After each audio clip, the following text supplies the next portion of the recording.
Hello, friends.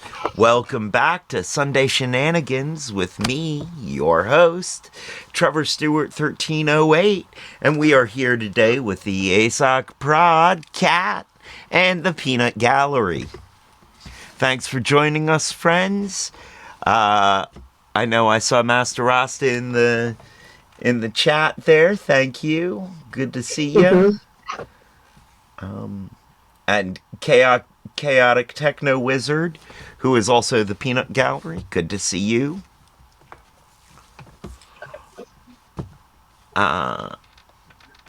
Good to see everybody. Happy to be here. Today's pre-rolls brought to you by The Hidden Leaf, downtown Charlottesville, 105 West Main Street, on the Downtown Mall, between 10,000 Villages and Hamilton's, above the Brick Suite 200. A great place to go with some great friends to get some great place to go with some great buds to get some great bud, eh, bud? Also, the only thing better than their bud is their customer service. And I'm not just saying that because I offer free customer service when I'm there. They also have the lowest prices in town, according to my own personal research, which is highly, highly biased. And by highly biased, I mean I was very high when I did the biased research. A note, don't forget to check the website for times and events. The website is thehiddenleafseville.com. That's The Hidden Leaf, all one word. The Hidden Leaf Seville, all one word. .com. Stumbling over the intro this morning. A note of disclosure. The opinions you hear expressed herein are ours and ours alone. They are not the opinions of any of our advertisers or sponsors. Those are their... Those companies don't have those kinds of opinions, whereas we are an opinionated show, and we do. We endorse them. They do not necessarily endorse all of our opinions or products. No, all of our opinions. Or products. Although we don't have products yet. Right.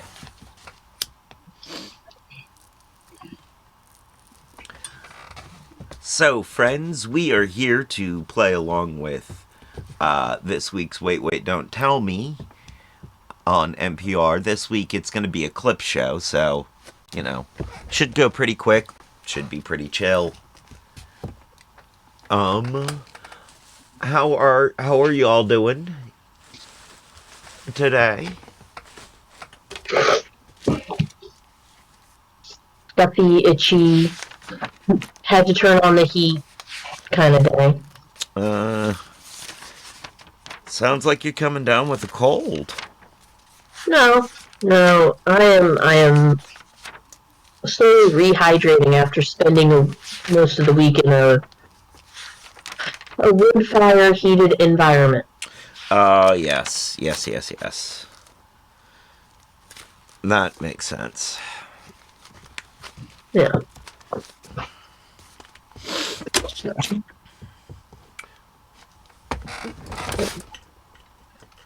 But while I was there dealing with the wood fire, the Peanut Gallery was here and finally had to turn on the heat, so...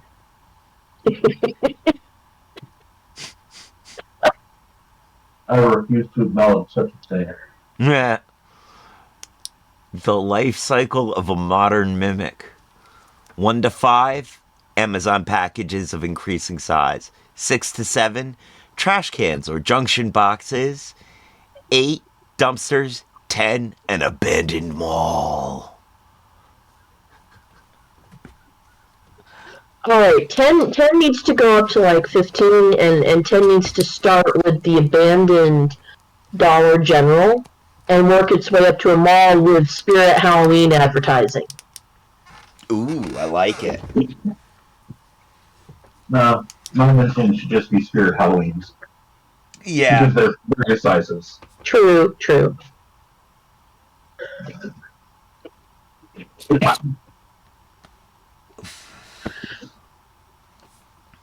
Always keep a pet mimic. It'll help take care of horse pirates. Right? I mean, it would also, keep anybody from stealing anything in your backpack. Is it a bag of holding or a mimic? Reach in and find out. You're right, exactly. You got a 50-50 shot here. You like your odds? I would say that the door mimics would somewhere be around size 7. Master Rasta asked where the door mimic's at. Yeah. Because, I mean, if you're going with those dimensions as your general size that a mimic has grown to, door mimics would be a 6 or a 7 as well. Right.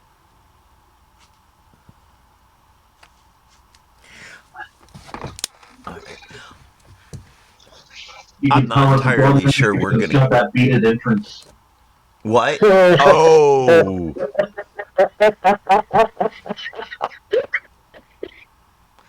Whole bunch of size 1 mimics.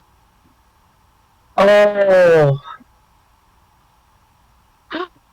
Whole bunch of size 0.5 mimics. That's what you get if you let mimics loose at the Lego Expo. At the what? Lego. Yes. That's mimics invade the Lego factory. That's what that is. Ooh. I like this. Your adventurers walk into an odd, looks like gnomish built factory. They seem to manufacture small, horn, brightly colored blocks that seem to click together for building toys. Do you investigate the blocks?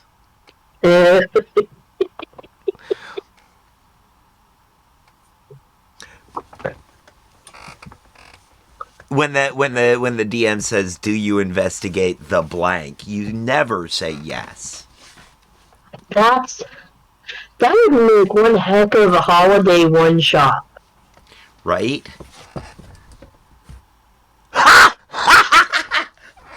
Chaotic Techno Wizard says +2 Mace of Devouring equals Mimic on a stick. Yeah.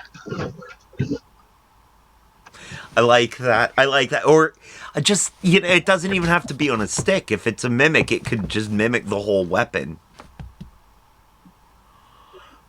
Arrows. Mimic arrows. +2 Ooh. arrows of devouring. Yeah. Isn't it a lot like, if it's small enough to go on an arrow, wouldn't that be a lot like just tying a piranha to an arrow? Now, if you want to do that, you just put sturges on a stick.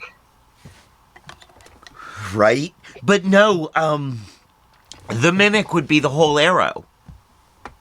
Oh, okay.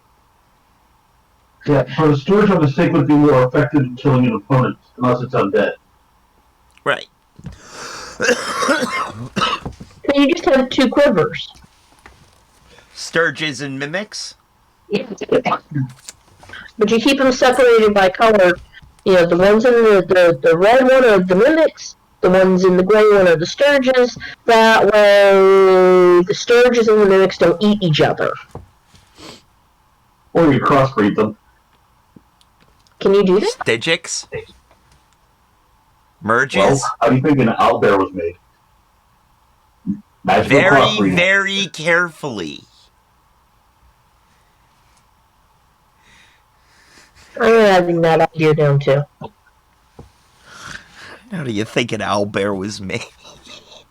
The normal way. Candlelight dinner.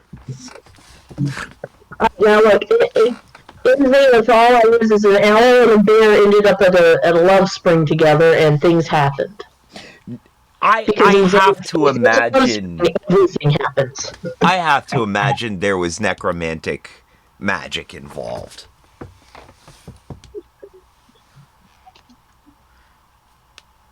You know, if we're going by quote Xanth's logic, let's hope the bear was the female in that. Okay, so this brings up something I'd like to talk about briefly. Piers Anthony was a prevert. Okay. He was not. He was a little into weird stuff.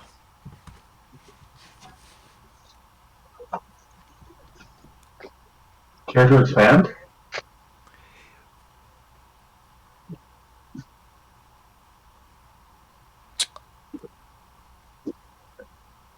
I remember reading a book from one of his series that wasn't Xanth. And it was definitely not for kids. It was very... I'm going to guess it's something like If I Pay Thee Not in Gold. No, it was something of Thor. Okay.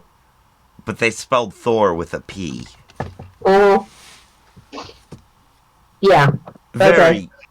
And it was weird stuff, too. It was like... It wasn't just your normal... like... adult content. No. It would have made 50 Shades of Grey blush. Are you saying Thor's hammer is a euphemism? No. We all know that.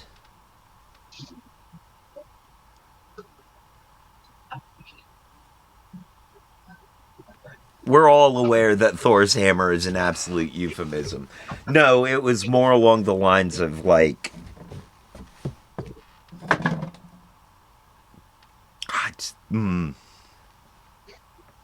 Just weird stuff. It was like, ew. I think there was some necrophilia in there.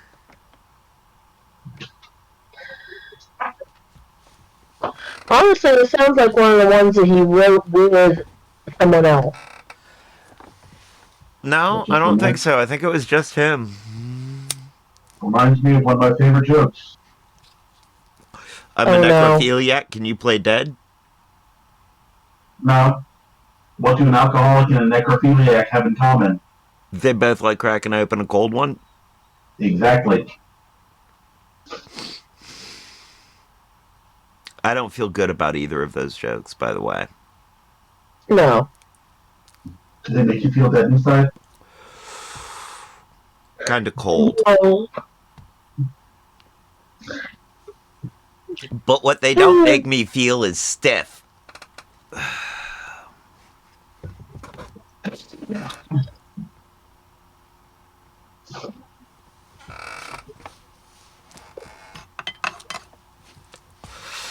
And since we've devolved...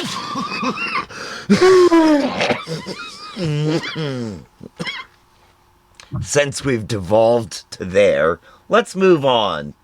Let's start the show. Let's us does that.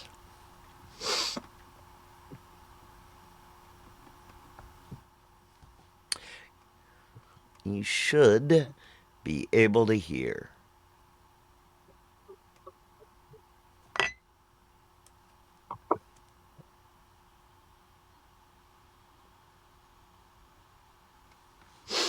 Not anymore, you don't. Uh-huh. So not anymore, you don't. You're going to hit the button and stop that. Okay. Let's try that again. Agent and the new 10-episode hear it? spy thriller, now streaming on the Paramount Plus with Showtime plan. Visit ParamountPlus.com to get started. This message comes from Harvard that Business explains School why Executive everybody sounded a Education, little quiet. developing leaders who make a difference in the world. Experience the power of fresh perspectives and connect with a world of new ideas. Learn more at hbs.me/go.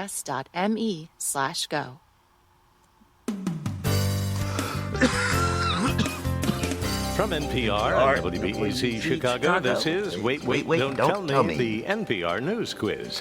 I'm the person everyone thinks of when they're asked what they're thankful for. Bill Curtis. And here is your host at the Studebaker Theater in the Fine Arts Building in Chicago, Illinois, Peter Sagal. Thank you, Bill. Oh, thank you, everybody. Thank you so much. Thank you, Peter. We're all excited. Yes, it is Thanksgiving when people gather with family and express their gratitude that they no longer have to argue about the 2024 election. No, I'm kidding. We'll argue about it till we die. But still, when it comes time for us to express our thanks, we go right to the fact that we've been doing this show for more than a quarter century. And despite that history, interesting people still agree to come on and subject themselves to our games. For example, Eric Wyand-Mior, a man who climbed the tallest building on every continent and had many other adventures despite being blind. But as we discussed when he joined us in June, he was perhaps most famous for something else entirely. We first heard about you from a video that went viral in 2006. And we're going to play it for our audience. This is just a local newscast with someone who is announcing that they're going to interview you. Let's just listen. Right after the break, we're going to interview Eric Weihenmayer, who climbed the highest mountain in the world, Mount Everest. But he's gay. I mean, he's gay, excuse me, he's blind. So we'll hear about that. Okay. We heard that one. So, Yeah, I remember. Couple questions. I assume you've heard that before. I've heard it 1,000 times. Yeah. But what they didn't realize, they think it's funny, but I'm like, no way, man, you made my career. No one heard about climbing Everest, but everyone heard about my gay video. Yes. So I guess now that we've established that, Are you? I should say, first of all, happy Pride. Secondly, Thank you. so this local news anchor was going to interview you about your achievement of being the first blind person to climb Everest. Were you standing by as that was said? Did you hear her say that? And did you have to? Yeah, there's another clip where if you go online, you can see me just completely laughing, cracking up I couldn't even do the interview. And by the way, I just want to say for the NPR audience, nothing funny about being gay or being blind, but I don't know how the two look the same on a script. No, you don't know how they look the When same. you introduced yourself, you said, well, yes, I'm Eric Weihenmayer. I climbed Mount Everest, first blind person to do it, first blind person to climb the 7 summits, and there's still nothing, and you're like, I'm blind, not gay. And then they go, you! No. In fact, I like more records than I can get. You know, like first blind guy to climb Everest, first blind gay man to climb Everest is even better. So I'll take it. Which also, you actually raised another question. Somewhere out there is the first gay man to climb Mount Everest, and he must be thinking, well, gee, he didn't get the credit. That Weihenmayer guy. Completely right. Yeah, I know. Right? I stole his thunder. You did. Just by being. Now that we have covered that, I actually want to talk to you about the actually impressive things that you did. There might be people out there who say, oh, he's a blind guy who climbed Everest. I guess he just was roped to some guy who did the climbing. No. You do it by feel, right? Yeah, and I did have great guides, though. I mean, like on Everest, I had we had 12 friends and 8 Sherpas on our team, and those guys were helping me get through like the Khumbu Icefall. I mean, the Khumbu Icefall is right out of base camp on Everest, and it's a blind person's worst nightmare. It doesn't meet Americans with Disability Act standards. I mean, No, it is not ADA yeah, they were compliant. jingling a bell in front of me and talking to me and telling me which ropes to clip into. So for sure, blind guys, at least as far as I know, don't climb Everest alone, and I owe my team everything. I'm sure you get this a lot. When I think about climbing mountains, which is not something I have done, but I think if I were to do it, it would be for the view, which is not relevant to you. So Why, what is Peter? the appeal Why? to you to do this remarkable alpine climbing? Hear that one person in the Sensing background my body laughing. moving up the ice, swinging my tool into the ice, kicking my feet into the ice. Did you have to say swinging my tool into the ice? That sounds you're so not high. so great. Blind people use this kind of skill called echolocation. And it's the idea of sound vibrations moving out through space and bouncing off of objects and coming back at you. And when you're up high on a summit, those sound vibrations just move out infinitely through space. It's sort of like you've been swallowed by sky. It's this scary, infinite, beautiful, powerful sound of vibrations just moving through the universe. And so I'm getting a lot of scenery. It's just not visual. Are you Daredevil or something, dude? Your career and your life has been documented in documentaries and in one feature film about you going up to the top of Everest. That must have been a little odd, having a movie made about you while you're still here. That you can't go see. I was this guy Peter Facinelli played me. And so they asked me to be the stuntman for Peter. So that I think was a first in history because it was a story about me played by Peter, and I was the stuntman for Peter. Yeah. I don't know. It's really weird. So Peter, this actor, is playing you. How handsome did he tell you he was? He was way handsomer than me. I heard he's a real handsome man. So. It occurs to me, if you asked me, like, well, how handsome is Peter, who plays me in the movie, I would be stuck, because if I say, well, he's very handsome, would that be flattering you? You could play me for sure. I think from what I understand, you'd have to put a wig on, though. Maybe 2 wigs.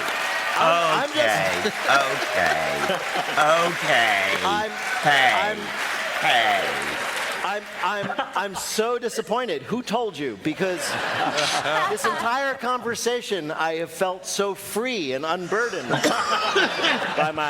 the first time in years. Blind people, we're judgy, but we have to get the information in another way. Was it the echoes coming off the top of his head? Well, Eric Weinmeier, it's a pleasure to talk to you. We've asked you here to play a game we're calling Mountain Climber Meets Social Climber. So since you're an accomplished mountain climber, we thought we'd ask you about another kind of climber, social climbers, people who are trying to rise above their station in society. I'm not keeping score Answer today. 2 to 3 questions correctly, you'll win our prize for one of our listeners, the voice of their choice, from our show on their voicemail. Bill, who is Eric playing for? Lilac Rain Thompson of Black Mountain, North Carolina. Lilac Rain Thompson. All right, Eric, here is your first question. 2 of the most famous social climbers in recent history were Tariq and Michaela Salahi, who famously crashed a 2009 White House state dinner to which they were not invited. Now, what did Ms. Salahi go on to do after that? Was it A, she joined the CIA as an infiltration expert? B, she became a life coach promising to help clients, quote, get past any velvet rope holding you back? Or C, she left her husband to marry the founder of the rock band Journey in a wedding broadcast live on pay-per-view? I want to go with C. Wow, the third one sounds so specific. But maybe I'll go B. Wait a minute. I'm just going to go through. No, I'm going C. All right, there you go. Lightning reflexes. Yes, it is C. She ran off. One day, her husband, Tariq, filed a missing persons report because he didn't know where she was. It turns out she had ran off with Neil Schon, co-founder of Journey, and she eventually married him in a pay-per-view event in 2013. They are still apparently Hi, just me, Crystal. Married. Wow. I know. Wow. Just a small-town girl. Sneak into the White House. All right, next question. A woman named Rachel Lee loved celebrity style, and she wanted to dress just like her favorite celebrity fashion icon. So she did what? A, she created a wearable digital screen that could display images of any look she wanted. B, she sent every celebrity a version of her favorite dress, so eventually they'd be copying her. Or C, she just broke into celebrities' houses and stole the outfits she liked. I'll go A. You're going to go with A. No, it was actually C. She broke into their homes and stole their outfits. What? She did. This was a big deal. She and her accomplices became known as the Bling Ring. Should have known. Yeah. Here's the funny thing, too. Their first victim was Paris Hilton because they figured Paris Hilton would never lock her door, and they were right. All right, last question. If you win this, you have summited one of the most famous social climbers of recent years was Anna Delvey. She pretended to be a wealthy heiress as she scammed other people out of money to fund her lifestyle. After her conviction for fraud, which of these did she really say when a reporter visited her at Rikers Island Prison? Was it A, I'd be lying to you if I said I was sorry for anything? B, would you mind loaning me $75,000? I'm good for it. Or C, the last thing I remember is hitting my head on a car door in 2012. Where am I? A, B. A sounds kind of plausible. You're going to go for A? All right, we'll do it. You're going to go for A. All right, yes, it was A. I'd be lying to you if I said I was sorry for anything. Yeah. These people must have seen the Netflix series about her. Bill, how did Eric Weinmeier do in our quiz? He got 2 out of 3, and that's enough for a win. I'm so excited. I feel like I just summited the 7 summits all over again. And it was easier. Yeah. Go enjoy your And I peanut. did it on my couch. It did, exactly.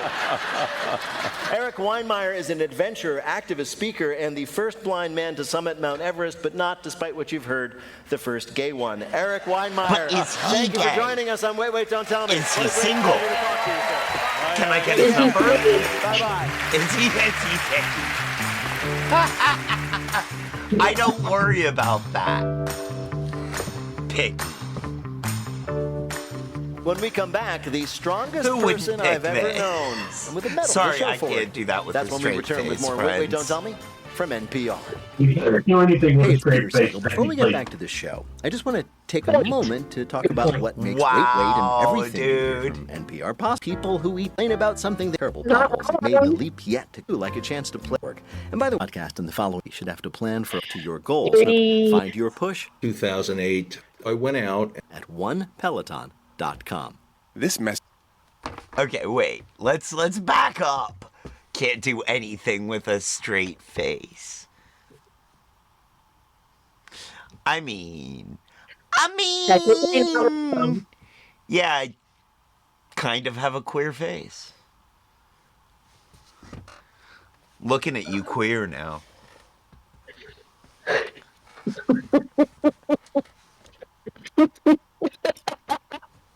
Hi, Lockpick. Great timing.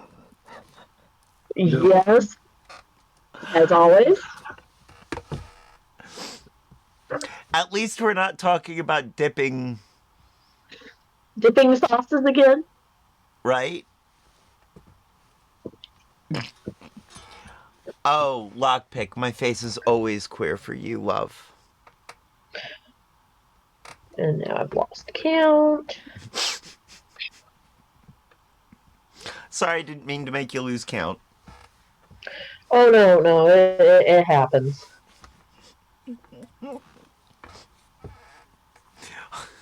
All right, we'll get back to the show now. Queer face. I like it. I am queer face. Is that like a Dick Tracy villain?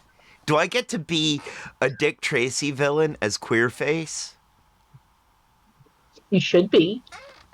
Although that would be such a... You have to imagine that if that was animated or illustrated by the artists of that time, it would be a very not nice depiction of gayness. But a modern queer face. I could be a modern queer face. Hang on a moment. I want to look up something. Well, put it this way. If it was done in the time period that Dick Tracy was originally created and popular, queer had a slightly different connotation.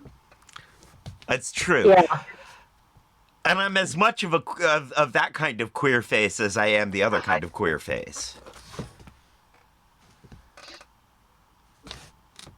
I mean, you must admit that this is very bizarre. It's both very normal and very not. And it reminds if you of we went so with a many different people. term, if we went with a different term, gay face, it might as well be depicting most versions of the Joker. This is true. Big old smile. Yeah. All right, I like to think that I have gay face as well. I'm a pretty happy person for the most part on the face, at least. All right. Or at least I'm happy to... Huh? Going with the 1920s comic book usage for it, you would have looked you would have been drawn very sickly if you were queer face. Okay. There's a 1920s comic book where there a monologue thing where they were talking, and that is how that word was used. Okay. So for Dick Tracy, you'd have been drawn very. You probably would have been drawn with a very, very runny nose and always having a handkerchief and just looking very sickly. As if I'd been taken queer by tuberculosis or cystic fibrosis? Something like that, yes. So queer face could be CF face, which I also have. Basically.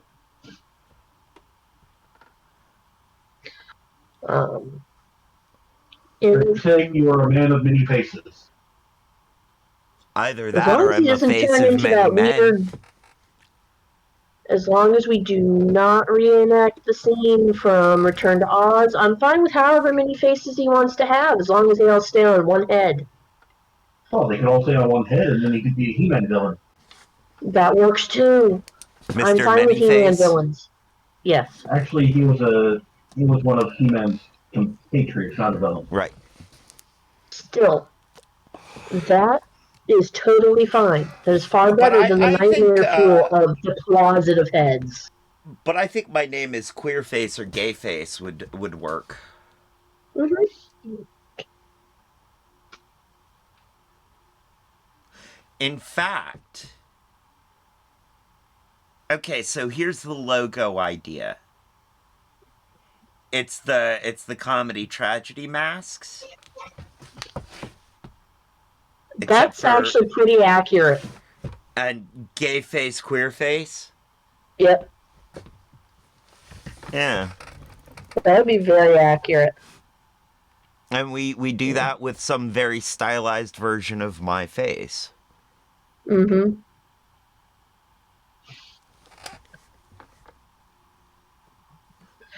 Okay, back to the clip show. Gay face, queer face. Yes. Glad we worked that out. Because it was extremely This important message we have comes it from solved. NPR sponsor Sadva, founder and Based on the raw materials cost and the analysis that I had done, that I was able to sell that level mattress. This is Wait, Don't Tell Me, the NPR News Quiz. I'm Bill Curtis, and here's your host at the Studebaker Theater and the Fine Arts Building in downtown Chicago, Illinois, Peter Sagal. Thank you. That is a very good question, Lockpick. I actually am not sure.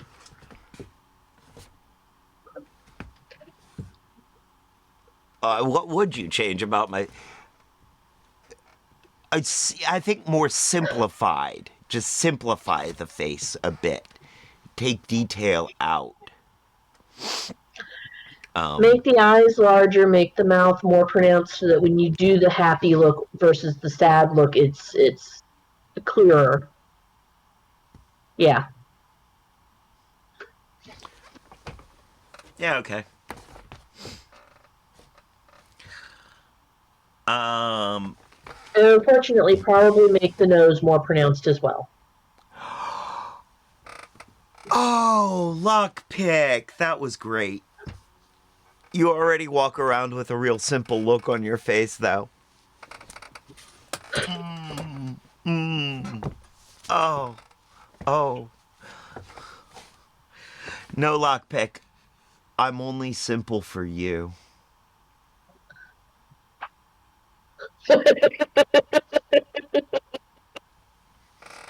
in the gallery giving you accolades on that.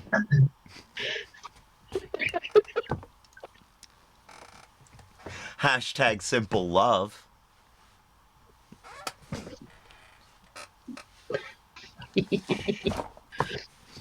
Oh. Yeah, Peanut Gallery. You know when you've met your match. Of course, as far as I can tell, Lockpick is a match for everybody. He's like a skeleton key. Good one. Fits in every hole. Thanks, everybody. Thank you, So, thank you, thank you, thank you. as you are all listening to this, we For are some lying people, around that in a bruise is tryptophan the haze pleasure. from our Thanksgiving meal, reminiscing about all the amazing people we got to talk to sometimes I this miss to year. leave a bruise. And since we consider you family, we're going to share a few of them with you. But don't hog them like you did the sweet potatoes. For example, Just be Crystal here's says something I we're literally broadcasting just for the very hollered. first time. In I late have August that of this effect year, on we some went to people. Minneapolis and we did a show that we broadcast that week. But then we did another show the next night, really just as an excuse to stick around and spend a day at the Minnesota State Fair. Did you know that chocolate chip cookies come in a bucket? But the show we did that day was terrific. Here's some of it, starting with a round of Bluff the Listener with panelists Alzo Slade, Emmy Blotnick, and Shantira Jackson. Hi, you're on Wait, Don't Tell Me. Hey, this is Cassidy from Durham, North Carolina. Hello, Cassidy. How are you? I'm good. How are you? I'm fine. What do you do there in Durham? I am doing my clinical rotations in my last year of pharmacy school. Your last year of pharmacy school. That's really cool. Well, can I ask, I'm genuinely curious, what's the most important thing about being a good pharmacist? I would say making sure that we have patients on the most affordable medications. I would say that's the biggest impact we make. Okay. I would have guessed not poisoning people, but... That's important too. Well, Cassidy, welcome to the show. You, of course, are going to play the game in which you have to try to tell truth from fiction. Bill, what is Cassidy's topic? Bring your child to work day. Bringing your child to work, always a special occasion, right? You get to share all the joys of your workplace with your little one. You get to show them how to submit an expense report and why they should never trust the office milk. But this week, we heard about a child who was brought to work and made quite an impression there. Our panelists are going to tell you about it. Pick the one who's telling the truth, and you will win the Wait Waiter of your choice on your voicemail. Are you ready to play? Yes. All right. First, let's hear from Emmy Blotnick. Brain surgery can be a tricky thing. Yeah. And that's true even if you are a brain surgeon. But it's especially true if you are the 13-year-old child of a brain surgeon and your mom hands you the drill. This was the nightmare scenario that played out during a patient's brain surgery in the Austrian city of Graz last January. Thankfully, the doctor was fired. But how was this ever allowed to happen? The conversation between the brain surgeon mother and her 13-year-old non-brain surgeon kid may have gone something like this. Kid, hey, Mom, are you sure you want me to use a drill for the first time on a living person? Maybe I should start somewhere low stakes, like the foot? Mom, nah, do the skull. Kid, hey, by the way, who is this guy? Mom, you can ask him if he wakes up. Now, don't focus too much and drill, baby, drill. Honestly, the better answer is she's a politician. That's why I don't need to try here. And lets her drill a hole no one into the would patient's notice. skull. Right. Our next story of some kid commotion comes from Alzo Slade. With Georgia State Election Board again grabbing headlines, some new information has come to light. Yes. Yes, you should be, Peanut Gallery. You should be sorry for that one. And no, he said never trust the office milk, but you heard never trust the office MILF. You should be very sorry for that one. Especially because you can usually trust her. The office MILF is usually actually highly trustable.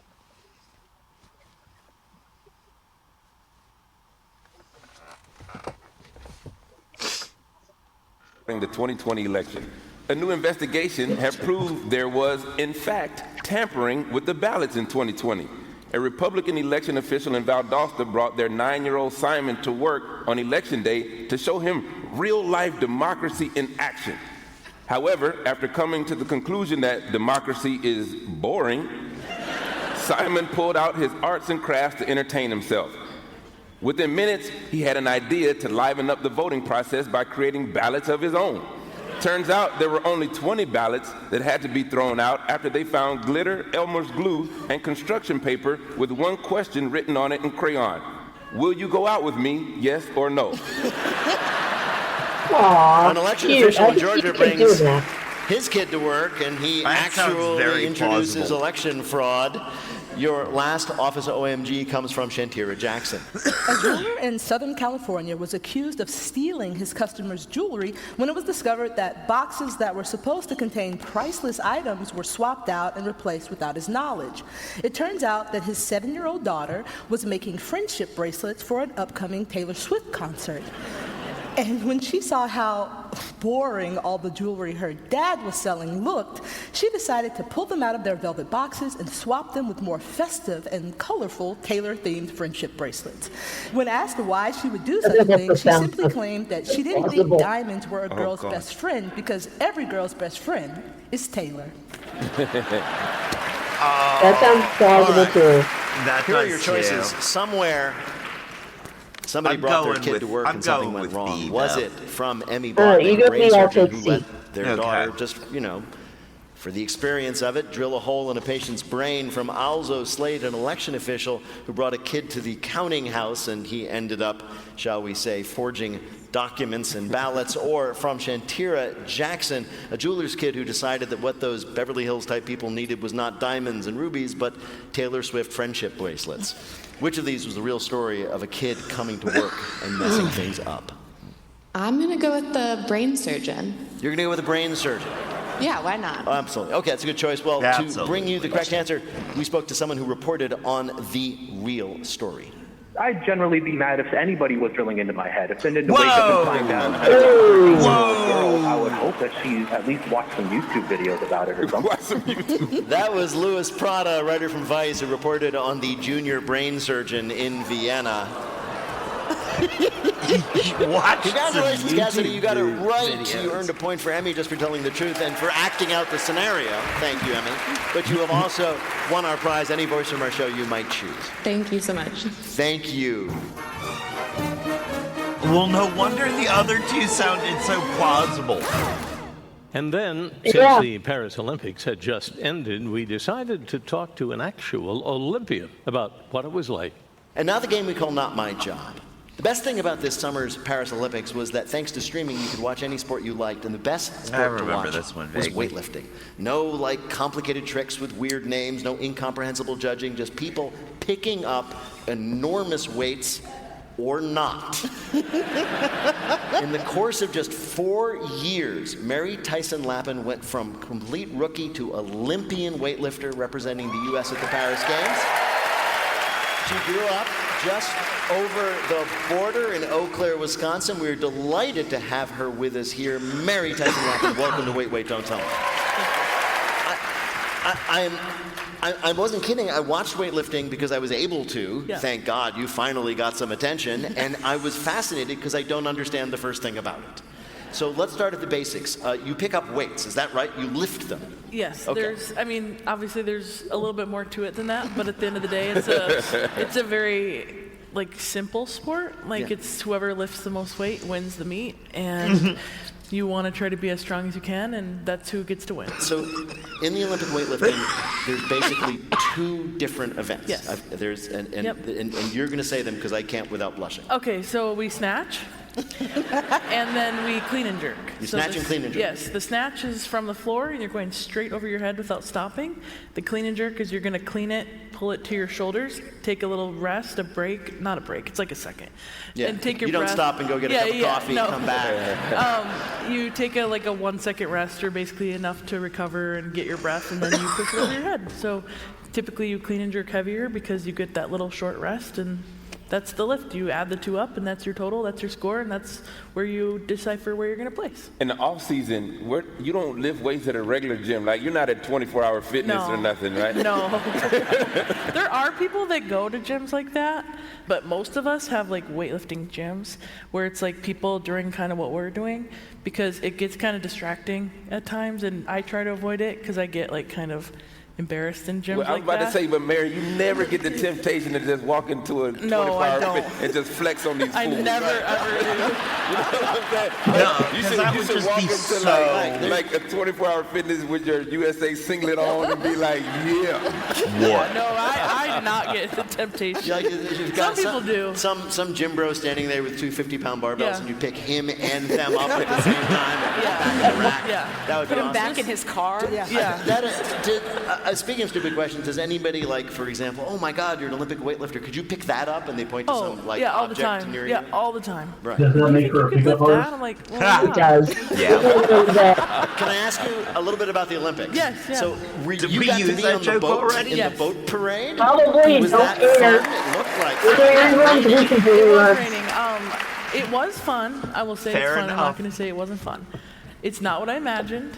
We had all those like AI generated images before the Olympics where the sunset was beautiful and everyone was cheering, and like we saw the Eiffel Tower and everything, and then we get there and it was gray. Yeah. And it was wet, and we had these jeans on and a wool jacket, and we were all soaking wet. And I don't think Ralph Lauren had any idea we were going to have 99-cent ponchos over our $2,000 outfits. Right. Wait a minute. Are you, in fact, you just pointed to your jeans. Are you, those are the These jeans? are my opening ceremony jeans. Those are your opening, those are genuine Ralph Lauren designed opening ceremony jeans. Wow. I know. Are they worth $2,000? Well, I think the jeans are like $400. Oh, okay. Yeah, Wow. but the whole outfit was like $2,000. Right. That jacket. I looked it up. I know. Because I wanted it. It's and in then the car. Yeah. I got mine in the car. Can I see it? It's in the car. Sorry. And I've always, I've also wondered, did you get to hang with LeBron? I'm sure everybody asks Well, about I LeBron. have a picture with LeBron, but it wasn't on purpose. I was in the background. And someone... You photobombed LeBron James. Took it, and it was after it started raining, and he had a nice poncho, and my hair was soaking wet on my face, and I was like looking at him.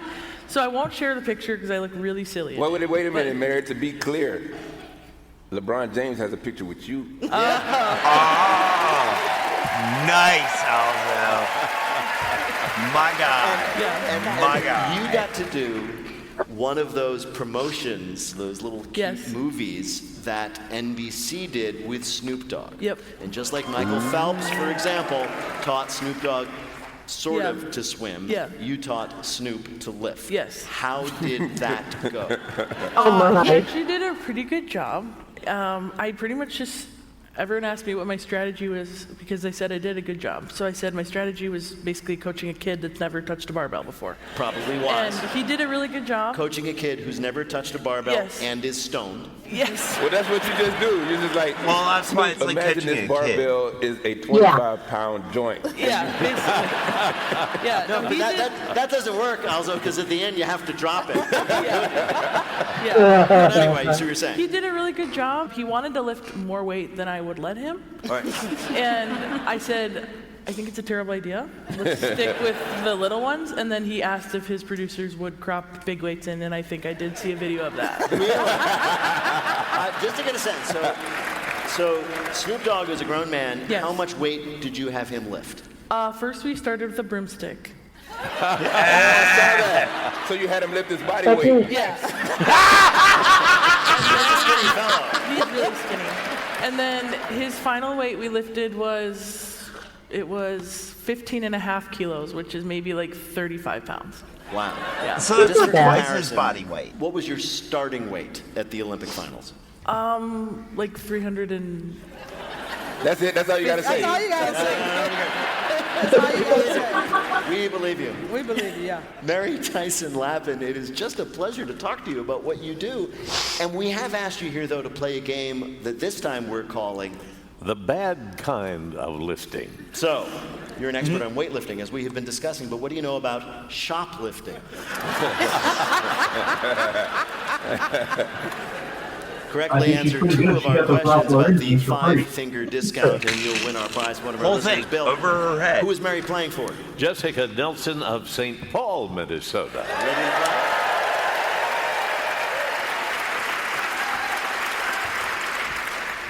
Ready to go? Sure. Here's your first question. We also have 3 of these, 3 tries at this, so you're used to this sort of format. Yeah. Right.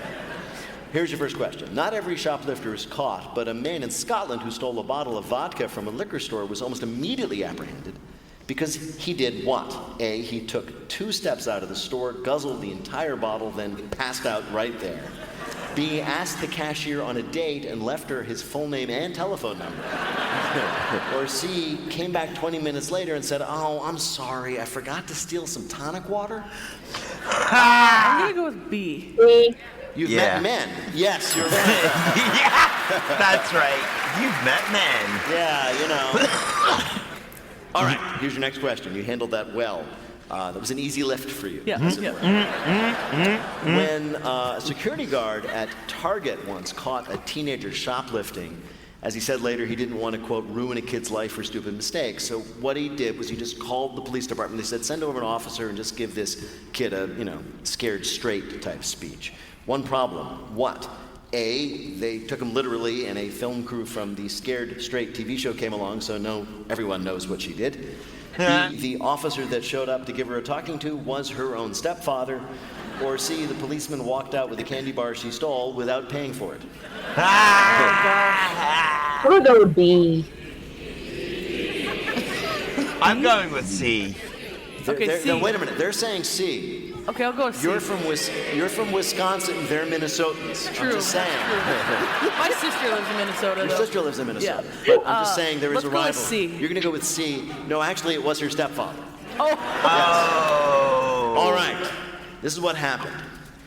A Target store in California. Somebody runs out with hundreds of dollars of merchandise. Just runs right out the door. And a customer at the cash register asked the cashier, why don't you do something? Why'd you let that person go? And the cashier says, oh, well, that's just because Governor Newsom has changed the law, so like stealing that much doesn't even count as a crime anymore. What did the customer do in response? A, say, fine, ran out, caught the shoplifter himself, and then brought him to the police station. B, put his own stuff, back in the cart and then rolled that out without paying. Or C, just stared at the cashier until she realized that he, in fact, was California Governor Gavin Newsom. I'm going C. It has to be C. Okay, let's go with C. You're going to go with C. That's what happened. It's true. Governor Newsom told this story himself. He was not happy about it. What happened was, once she realized it was Governor Newsom, she was like, oh my God, Governor Newsom, can I get a selfie with you? And he said, I would actually like to speak to your manager. Bill, how did Mary do in our little competition? 2 out of 3, Mary. That's a win. Good list. You did it. You got the third one. Oh, that hurt. Mary That last Tyson one hurt so Lappin much. is a champion weightlifter who won gold at the Pan American Games before going to represent the U.S. at the Paris Olympics. Mary, thank you so much for joining us here. What an absolute pleasure to talk to you. I'm not sure if it's true, but it sounds very plausible that the cashier asked for a selfie afterwards. Yeah. What was that? I said I'm not sure if what he said was true, but it sounded very plausible that the cashier would have asked for a selfie after that junk. Yeah. That did sound very, very plausible. I just keep dropping stuff. It's like I just smoked a joint or something.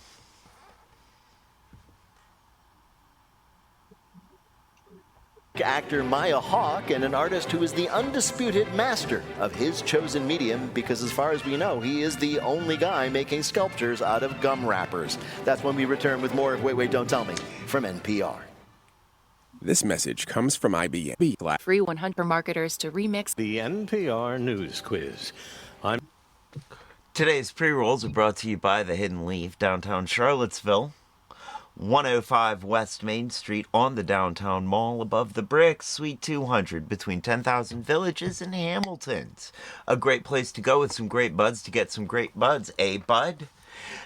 the only thing better than their bud is their customer service, and they have the lowest prices in town, according to my own personal research, which is highly biased. And by that, I mean I was incredibly high when I did my biased research. Don't forget to check the website for times and events. The website is thehiddenleafseville.com. That's thehiddenleafseville, all one word, .com. A note of disclosure, while we endorse them, they do not necessarily endorse all of our opinions and views. We are an opinionated bunch of people, and our opinions are ours alone. They do not necessarily represent the opinions of our sponsors or advertisers. All right, now you can cheer me. Now I've made it through the ad read well. Okay. Thank you. I'm pretty proud of that one. That went really well.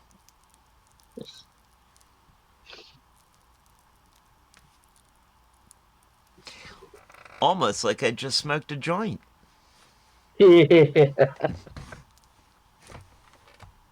And here is your host at the Studebaker Theater in the Fine Arts Building in downtown Chicago, Illinois, Peter Sagal. Thank you, Bill, and thank you, everybody. You know how after Thanksgiving is over, you can't wait to sneak into the kitchen at midnight and make a sandwich? If Bill Curtis were a bad guy, would he be the villain? No, he wouldn't be a villain. He would be the snarky, slightly evil voiceover person.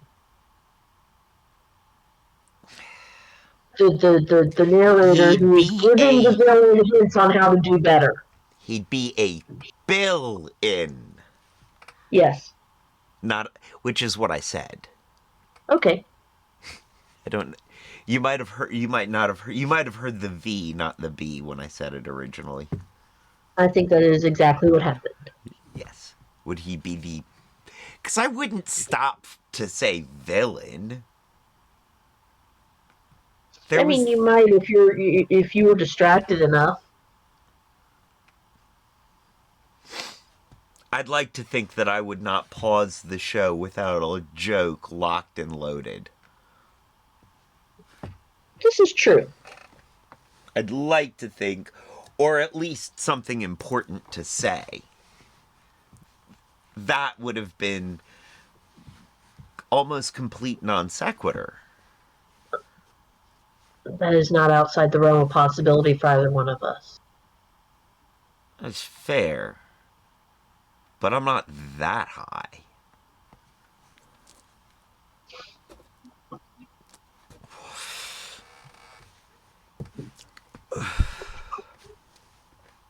Leftovers. Well, that is basically what we are doing this week. Peter, I've always thought of you as the leftover turkey of public radio. Oh! Well, here are two more essential ingredients for this midnight snack. First up, in May of this year, we talked to Lyndon Barrois, who had become well known for his brilliant miniature sculptured figurines. You might be thinking, well, we're all nerds here. We all make little figurines down in our basement. But what makes Barrois special is what he uses to make them. A little bit of a fact check here. I referred to you pretty confidently as the greatest living artist who works with gum wrappers. Are there any others? No, I think I'm the only one on the planet, actually. Right, yeah. All right, I think we just need to go right back to the beginning and ask you how you got started doing this.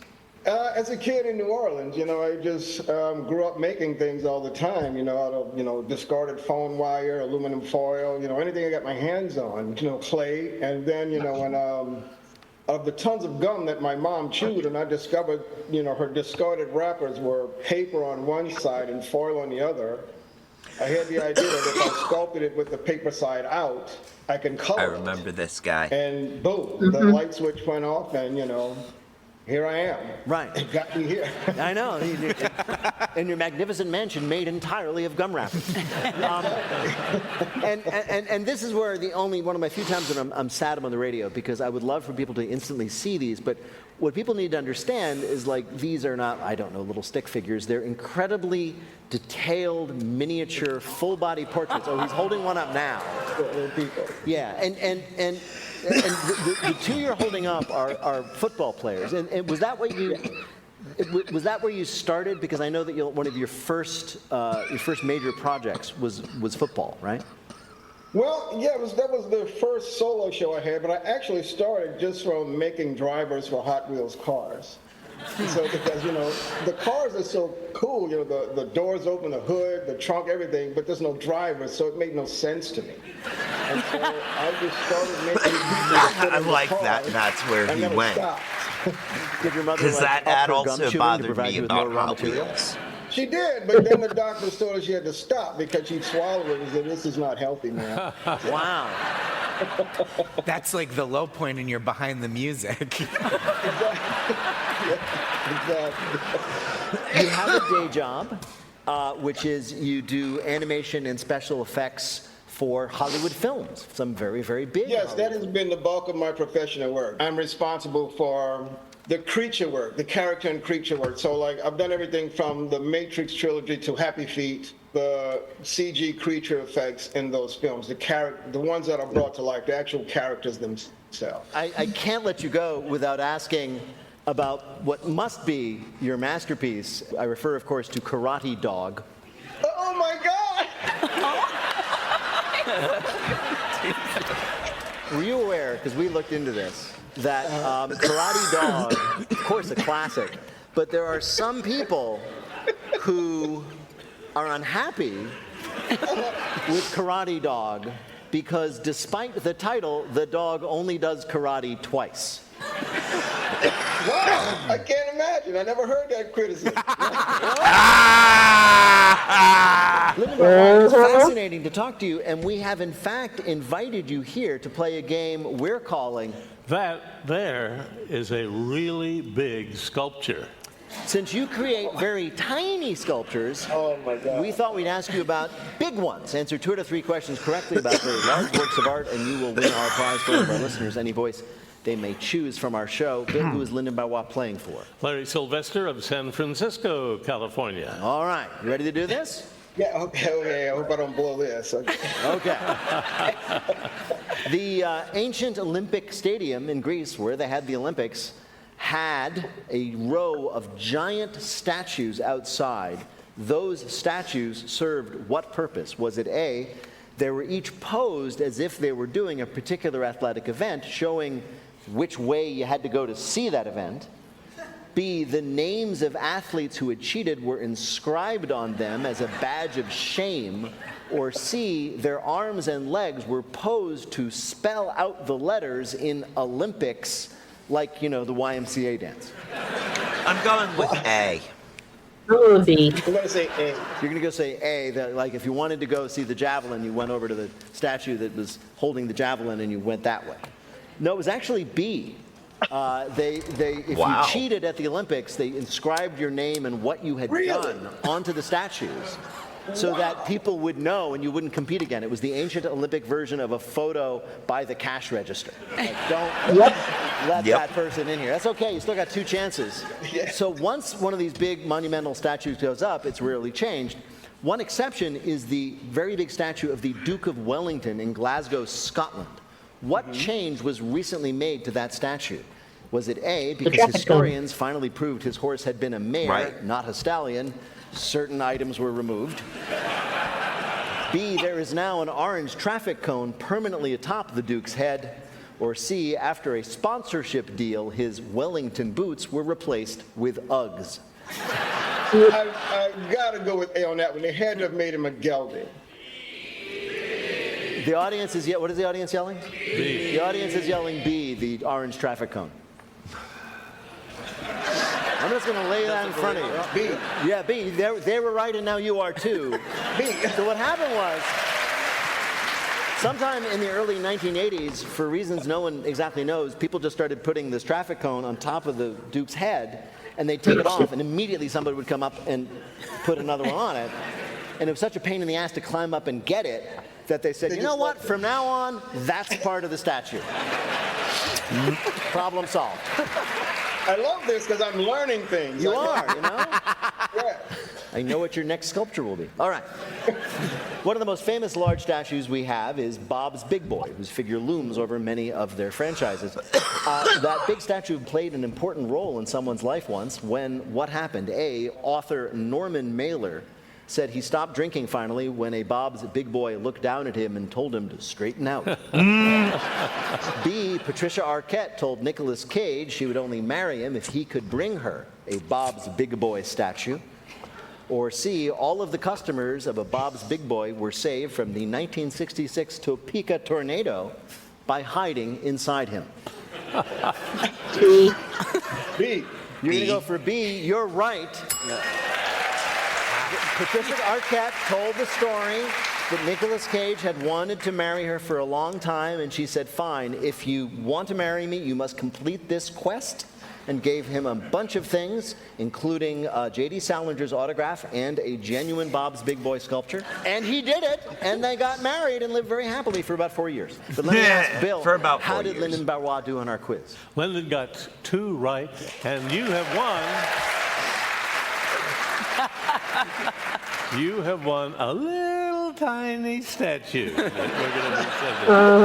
Lyndon J. Barrois Sr. is a sculptor, artist, and animator. You can learn more about his remarkable work at itsarapper.com. Lyndon Barrois, thank you so much for joining us.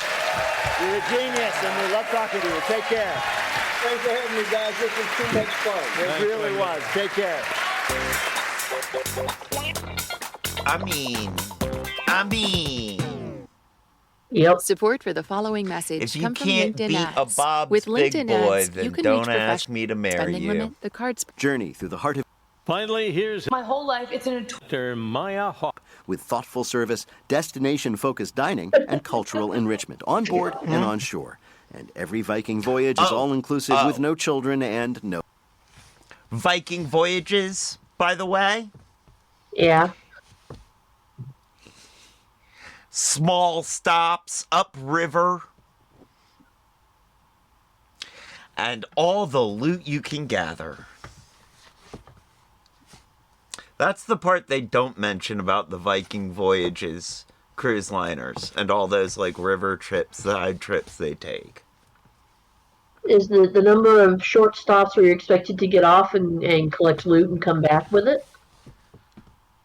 And pillage and destruct and, you know, be Vikings. Honestly, most of the pillaging and destructing has gone by the wayside. They're more interested in the loot, and they figured out that if you leave the village intact, the loot gets better each time you come by. I'm just saying.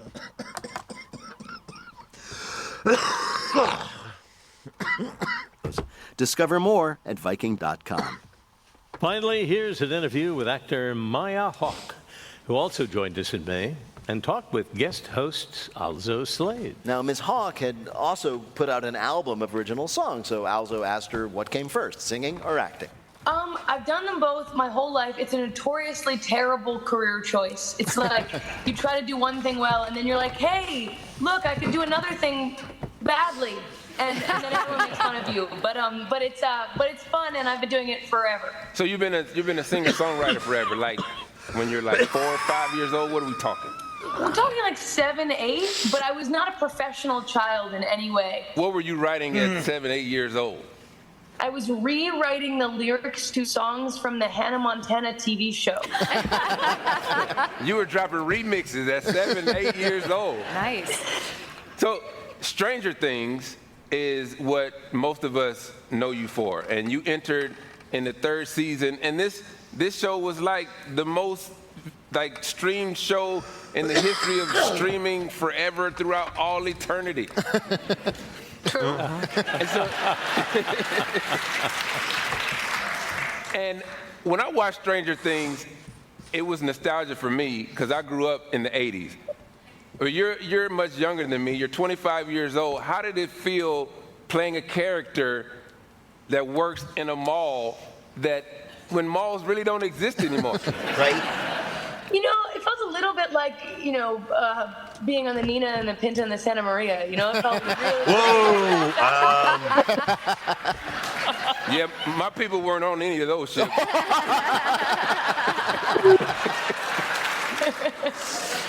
So, Stranger Things is so popular, and there are some people who didn't want spoilers, didn't want to know what happened, but then there are people online really trying to figure out what was going to happen in the next episode.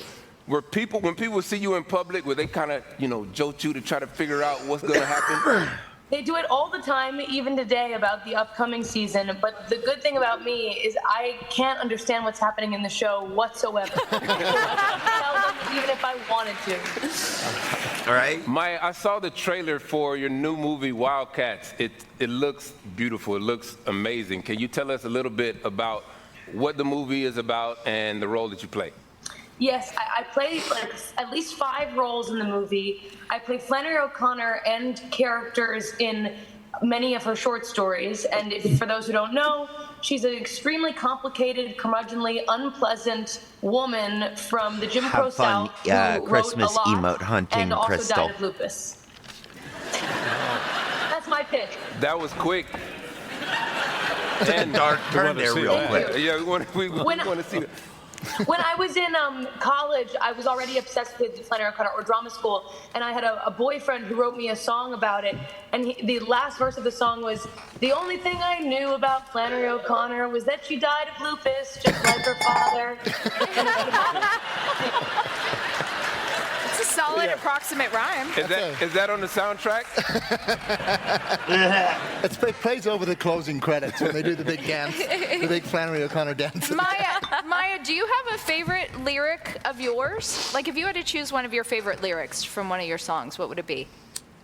It would be from a song that's not out yet, but that's going to come out, which is a lyric I stole from something that my grandfather always says, which is, "Why do it right when you can do it yourself?" I like Granddad. That's cool. That's some real wisdom right there. Yeah. That's some real wisdom. Maya Hawke, we've invited you here today to play a game we're calling... Oh, my. Hawk. Oh, cute. Yeah. That's right. We're going to ask you 3 questions about bird watching. Answer 2 out of the 3 correctly, and you'll win our prize for one of our listeners. Bill, who is Maya playing for? Liz Price of Denver, Colorado. Yo, Liz, somebody's I'm so sorry. happy about it. You're going to do great. I can feel it. Here's your first question. Urban birders can get amazing video if they're lucky, like one person who got footage of a crow doing what? A, cutting a car's brake lines. B, sorting a neighbor's recycling. Or C, goading 2 cats into fighting each other. I know it's B, okay, but I love want it to crow be C. Crows Actually, are I think it's amazing, C. and they do amazing things. And so I'm going to have to go with, because of my extensive crow research, with B, sorting a neighbor's recycling. The answer is C. No! Yes. Man. Goading 2 They cats just didn't into get fighting footage each of other. the These crow 2 sorting cats are opposite each other on 2 shed roofs, and the crow keeps flying back and forth, poking them on the butt to push them toward each other until they start going at it. Do you think the crow had money on it? Probably so. Yeah. All right, Maya, here's your next question. Birding may seem like a calm and relaxing hobby, but that's not always the case. Some birders have reported spotting birds doing what in the wild? A, screaming cuss words. B, trying to convince hikers to buy them a pack of cigarettes. Or C, selling tickets to watch 2 cats fight. I think it's... Okay, that's extremely funny, but I'm going to have to go with A. So I think it's a gimme. Correct.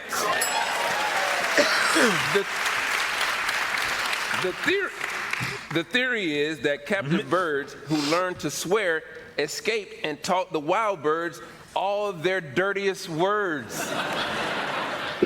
All right, Maya, here's your last question. A reporter uncovered a questionable tactic used by birders in Rhode Island to see birds who rarely fly close to the shore. What do they do? A, send out a rubber raft full of birdseed and then reel it back in like a fishing line. B, buy tickets on a whale watching cruise, only look at birds, then hope they never see a whale so the company refunds their ticket. Or C, play loud recordings of boat noises so the birds think they're still over the ocean. I'm gonna go with the whale watching. Yes. Nice. B, the whale watching cruise. Wow. Bill, how did Maya Hawk do on our quiz? She did great, 2 out of 3, and Maya, that is a win. See? Ladies and gentlemen, Maya Hawk's new movie Wildcat is in select theaters now, and her new album Chaos Angel is out May 31st, and Inside Out 2, an animated movie, is out June 14th. Maya Hawk, thank you for joining us on Wait, Don't Tell Me. Thank you. That's it for our Thanksgiving Leftovers edition. Wait, Don't Tell Me is a production of NPR and WBEZ Chicago in association with Urgent Haircut Productions, Doug Berlin, the Benevolent Overlord. Philip Goedeke writes our limericks. Our public address announcer is Paul Friedman. Our tour manager is Shayna Donald. BJ Liederman composed our theme. Our program is produced by Jennifer Mills, Miles Brumboss, and Lillian King. Special thanks to Monica Hickey and Blythe Robertson. Peter Green is our little butterball. Our vibe curator is Emma Choi. Technical direction is from Lorna White. Our CFO is Colin Miller. Our production manager is Robert Newhouse. Our senior producer is Ian Chillog, and the executive producer of Wait, Don't Tell Me is Mike Danforth. Thanks to everybody you heard on this week's show, all of the panelists, our guests, Alzo Slade for guest hosting, and of course, Bill Curtis, and thanks to all of you for listening. I'm Peter Sagal. We'll be back next week with a new show.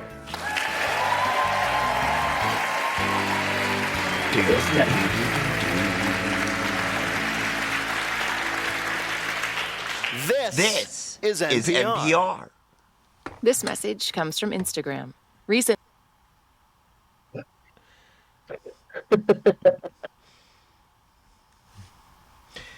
Well, all right. We made that out pretty quick. We did. That was good.